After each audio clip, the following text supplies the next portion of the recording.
Morning, everyone. Hope you guys are doing well. It's morning here where we are. It's actually evening when you guys see this video, so wanted to make this for you, and you guys can see by the backdrop and all this area that we're not at home. We're not in our living room. We're actually down at a different place right now at the beach. So we wanted to give you guys a Bible lesson that you can watch and learn and talk about with your parents, and hopefully have them read to you. So this setting too, being of the sea, we're going to talk about Jesus and the disciples on the Sea of Galilee and some of the raging waters that they faced at that time. So if you guys want to have your parents help you read this, they can go back to the Bible and read to you in Matthew chapter 8 verses 23 to 27. And that situation in the Bible was when Jesus and the disciples were on the Sea of Galilee and the sea became very rough.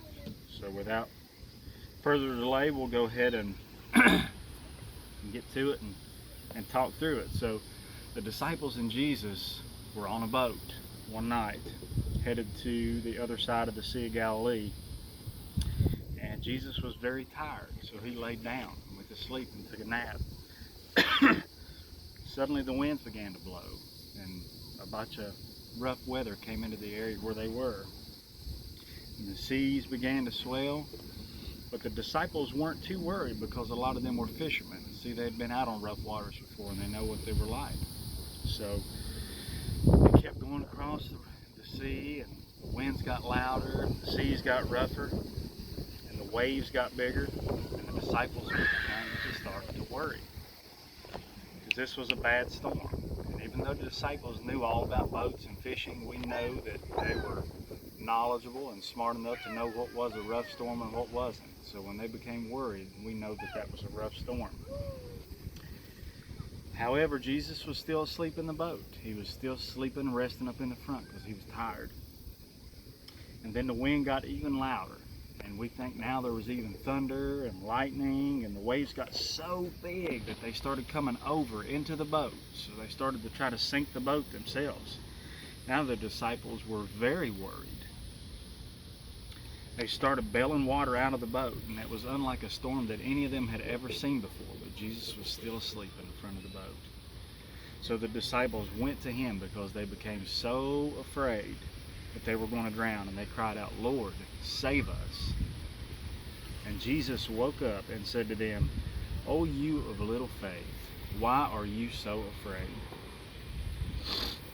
Then Jesus got up and rebuked the winds and the waves, and amazed the disciples to the point they looked at each other and said, "What manner of man is this? What kind of man is this, that even the winds and the waves obey him?" Even the wind and the waves obey him. We know that Jesus is the Son of God, the ruler of all.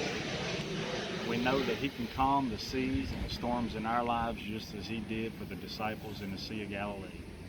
And we thank him for that. So I want you guys to think about and understand that there are challenges and problems that you go through in life, but no matter what they are or how big or how small they are, Jesus is always there. A lot of times, right, the mommies and daddies are having challenges and struggles that they go through in their lives. And I want you guys to think about it. When you see them, sometimes it looks like they may be sad or they may be upset or whatever the case is, just pray for them too, that Jesus will calm the storms in their lives.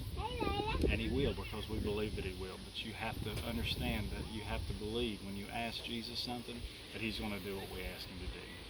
So I hope you guys have enjoyed this. I encourage you to ask your mom and dad to go back and read this story to you, explain it to you, and you learn from it, remember it. Now we'll close out with prayer.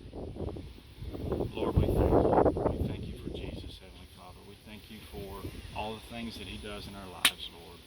We thank you, Lord, that he's able to calm the seas in our life and the storms, Lord. And we know that no matter how bad they are, Lord, even if the waves are over our head, they're under his feet. Lord, we ask you to be with us, to protect us and keep us and guide us always. In Jesus' name we pray. Amen. Daddy, I was making